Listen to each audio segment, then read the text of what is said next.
One of the most valuable capabilities of human beings is common sense. Common sense is a guide that leads us to sensible, healthy, and practical decisions.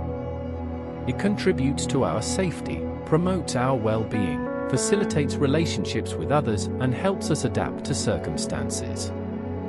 In the knowledge society, there is an overexposure to information.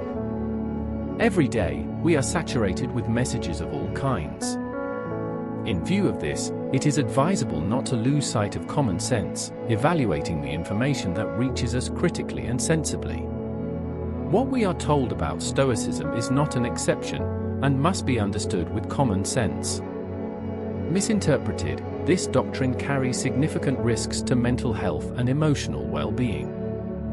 Already in its beginnings, more than 20 centuries ago, Stoicism aroused certain suspicion and even rejection.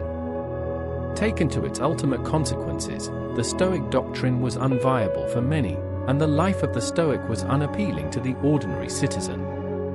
To this, we should add the temporal and cultural gap that separates us from primitive Stoicism. When reading the original texts of these authors, we can find misogynist, homophobic, and openly contrary ideas to the most elementary common sense.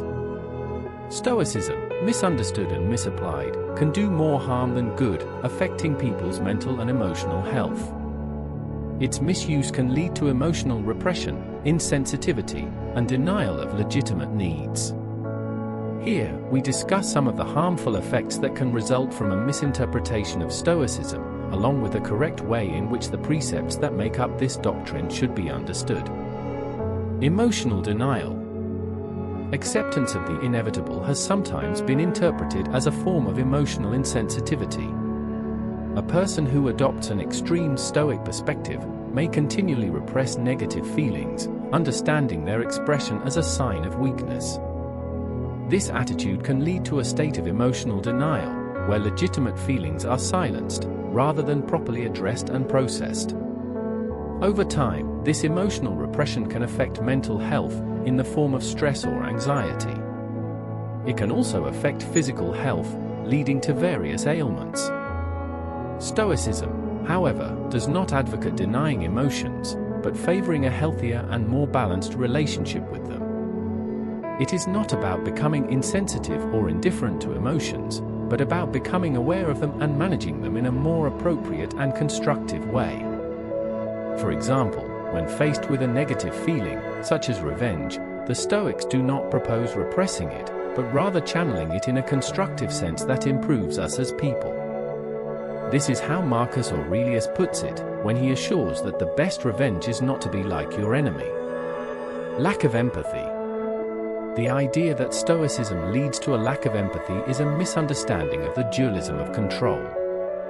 Stoics claim that we should not worry about what is not up to us. This includes the feelings and problems of others. Ignoring them would be equivalent to the absence of empathy.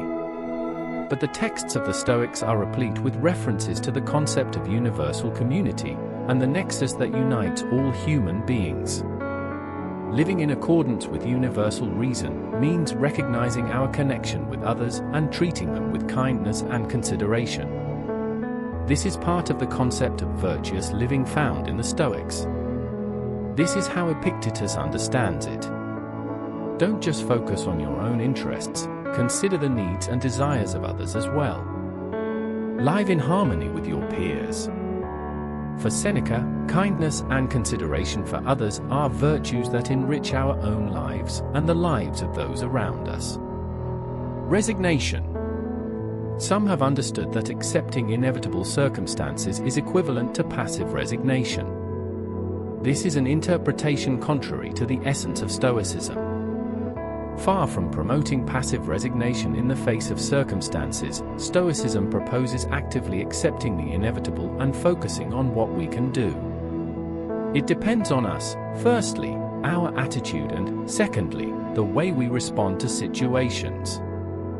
We have absolute control over both things, and we must exercise it in accordance with the Stoic virtues, wisdom, temperance, courage, and justice. Regardless of external circumstances, we must act virtuously and in accordance with reason.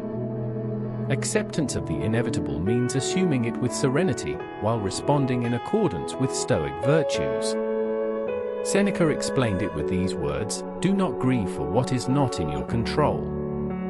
Instead, focus on how you can respond wisely to the circumstances you face.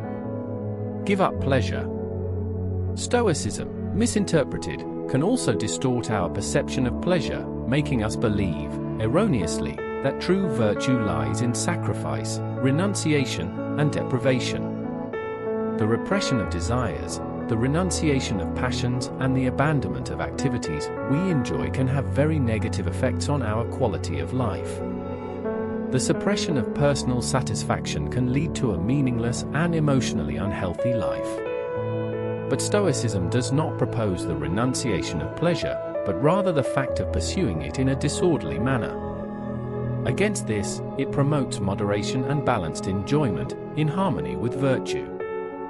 This involves becoming aware of our desires, and exercising the necessary control to not let ourselves be carried away by them. Pleasure can be obtained in many ways. True happiness comes from only one: self-control. These words of Seneca reflect this idea. Stoic philosophy puts long-term well-being before immediate gratification.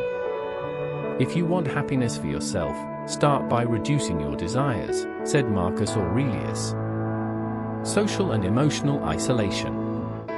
The Stoics preached autarky, understood as self-sufficiency, in the sense of not needing the validation or approval of others to live a full life. This concept, misinterpreted, can interfere with our ability to relate and connect emotionally with others, leading us to isolation. However, if there is anything contrary to Stoic philosophy, it is the advocacy of individualism. The Stoics promoted universal brotherhood and a sense of belonging to the community. The virtuous life, necessarily, is a life in connection with others. A person is the more human the more he strives to contribute to the good of all. Seneca said it, someone who dedicated his life to politics. Let us remember that, for the Greeks, politics was the supreme science, since it dealt with the most important good, the well-being of the community. The polis was the place where citizens could achieve happiness, eudaimonia, through a virtuous life in relation to their peers. What is not good for the hive is not good for the bee. These are the words of Emperor Marcus Aurelius, who considered himself a servant of the state and the common good, and who was seen by others as just, moderate, humble, and dedicated to the welfare of his subjects.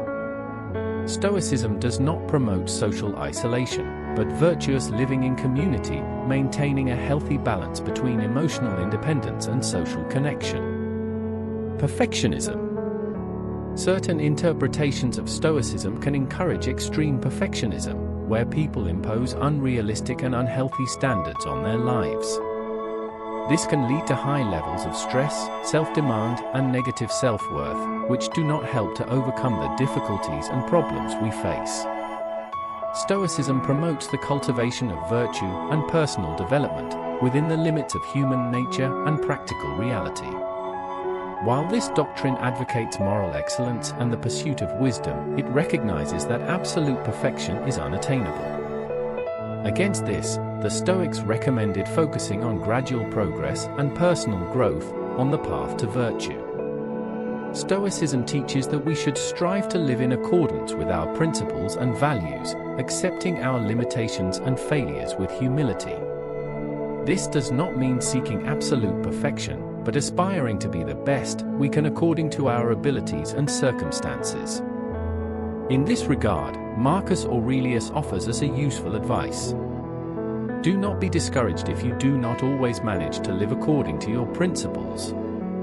If you stray, return to your path and be more cautious in the future. Virtue is a steep mountain to be climbed step by step. In short, Stoicism is a powerful philosophy for improving our adaptation to society and our psychological well-being. However, an incorrect interpretation of this doctrine can have very detrimental effects. To avoid this, common sense must not be lost sight of.